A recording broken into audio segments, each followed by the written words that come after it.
नमस्कार दोस्तों, मैं रोहताश कुमार रावत एडवोकेट एक बार फिर आपका स्वागत करता हूं अपने चैनल एडवोकेट RKR में। जैसा कि आपको पता है, इस समय एक बहुत बड़ी समस्या, विपदा कह सकते हैं हम उसे, और बड़ी परेशानी का सबब बना हुआ है रूस और यूक्रेन का युद्ध, जो कि एक सैन्य कार्रवाई से शुरू हुआ था, आज एक युद्ध में बदल चुका है और हो सकता है आगे ये परमाणु युद्ध का रूप भी ले ले। तो हम जानेंगे ये समस्या कैसे उत्पन्न हुई, इसके पीछे क्या कारण है कि आज हम इस मुहाने पे खड़े हैं कि पूरी मानव जाति के लिए एक बहुत बड़ी समस्या पैदा हो गई है।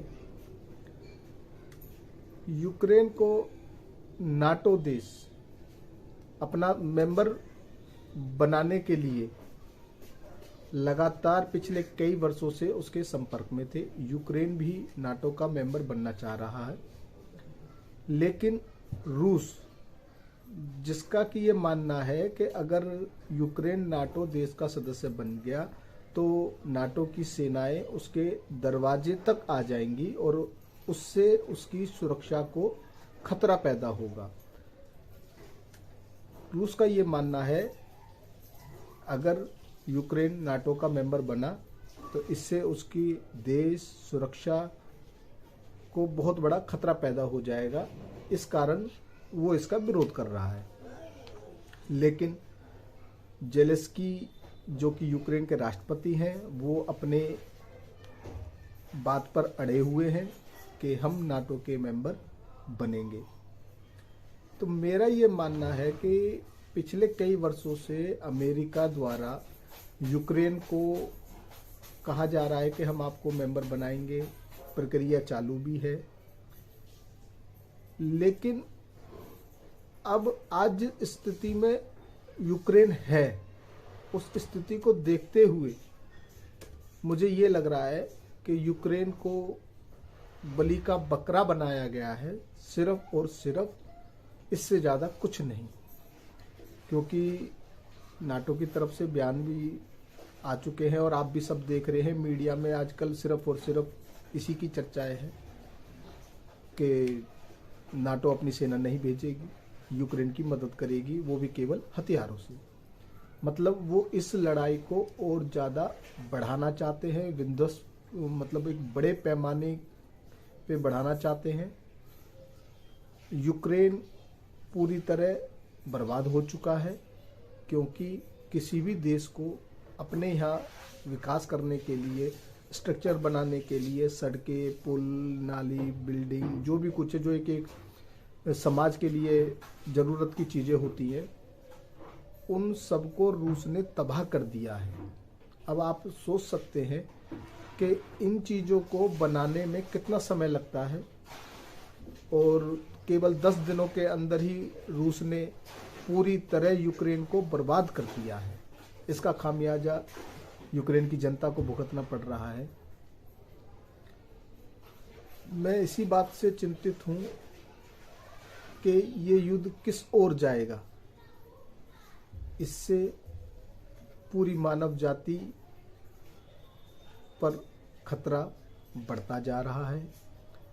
कोई भी संस्था विश्व की या कोई भी देश बड़ा इस युद्ध को रोकने में नाकाम है, और ना ही उनके द्वारा उचित प्रयास किए जा रहे हैं, बल्कि उनके द्वारा केवल युद्ध को और तेज कराया जा रहा है, भड़काया जा रहा है, रूस पर प्रतिबंध लगा के रूस को और उत्तेजित किया जा रहा है।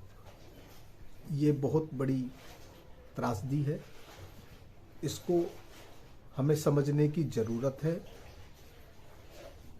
किसी भी घटना से हम कोई भी बात या कोई भी शिक्षा प्राप्त कर सकते हैं।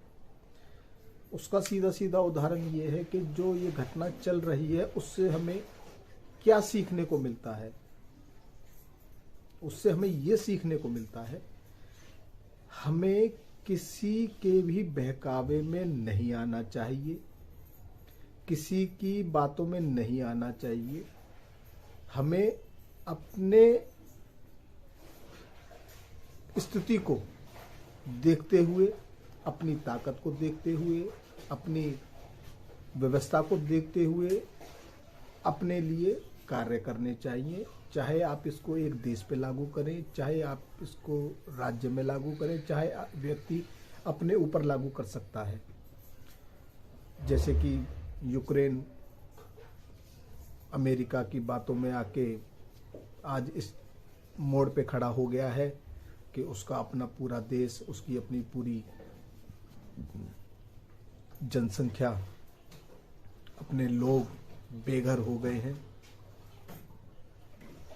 बच्चे, बड़े बूढ़े, महिलाएं सब इधर उधर, जहां उनको शरण मिल रही है, जहां उनको लगता है कि हम यहाँ से निकल जाएं किसी सुरक्षित स्थान पर, अपने घर को, अपनी देश को सब छोड़ छाड़ के इधर उधर जाना पड़ रहा है। ये एक बहुत बड़ा पलायन है, बहुत बड़ी त्रासदी। इस युद्ध के शुरू होने से ये तो क्लियर हो चुका है कि रूस बिल्कुल भी नहीं चाहता कि यूक्रेन नाटो का सदस्य बने। इस युद्ध के कारण अब मुझे लगता है कि विश्व में हथियारों की होड़ लेने की या बड़े हथियार बनाने की एक होड़ लग जाएगी, और हो सकता है कि कुछ देशों को नाटो में शामिल होने की इच्छा भी बढ़ जाएगी, क्योंकि उनको लगेगा कि अगर हम नाटो के सदस्य बन जाएंगे तो ये हमारी एक सुरक्षा की गारंटी होगी और हमारे ऊपर कोई भी देश हमला नहीं कर पाएगा या हमें कोई सैन्य कार्रवाई का सामना नहीं करना पड़ेगा। मुझे लगता है कि अब जो और देश हैं हमारे विश्व में, बहुत छोटे छोटे देश हैं, उनको भी लगेगा कि हमें भी नाटो का सदस्य बन जाना चाहिए, और कुछ देशों को लगेगा कि हमें अपनी सुरक्षा के लिए हथियार भी खरीदने चाहिए। तो मुझे लगता है कि विश्व का ध्यान सिर्फ और सिर्फ हथियार खरीदने और नाटो का मेंबर बनने की ओर ही हो जाएगा। उनका ध्यान अपनी मूलभूत जो समस्याएं हैं उनसे हट जाएगा, जबकि विश्व में प्रत्येक देश का यह उद्देश्य होना चाहिए कि वो किस तरीके से आत्मनिर्भर बने, अपनी व्यवस्था को अच्छा करे, मजबूत ढांचा बनाए जिससे कि उसका देश विकास कर सके, उसके लोग खुशहाल रह सकें, ताकि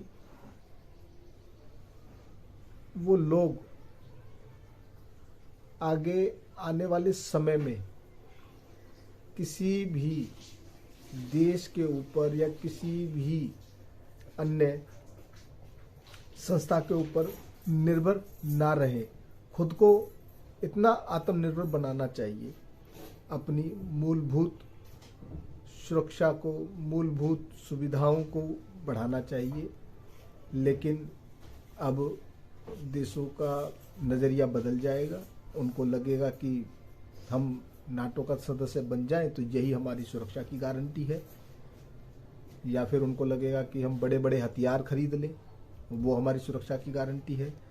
जबकि मुझे लगता है ऐसा सोचना पूरी तरह सही नहीं है, क्योंकि हमें अपना पूरा ध्यान, पूरा फोकस और सुविधाओं को प्राप्त करने में लगाना चाहिए, अपने देश के विकास में लगाना चाहिए, अपने देश की व्यवस्था को सही करना चाहिए कि हमारी कोई व्यवस्था में कहाँ कमी है, उसको हम कैसे सही कर सकते हैं, किसी प्रक्रिया में कहाँ परेशानी है, उस प्रक्रिया को सही तरीके से बनाएं ताकि लोग का विकास हो सके और अपने देश के विकास के लिए कार्य कर सकें। रूस को भी इस युद्ध में बहुत बड़ा नुकसान हो रहा है। यूक्रेन तो पूरी तरह बर्बाद ही हो चुका है।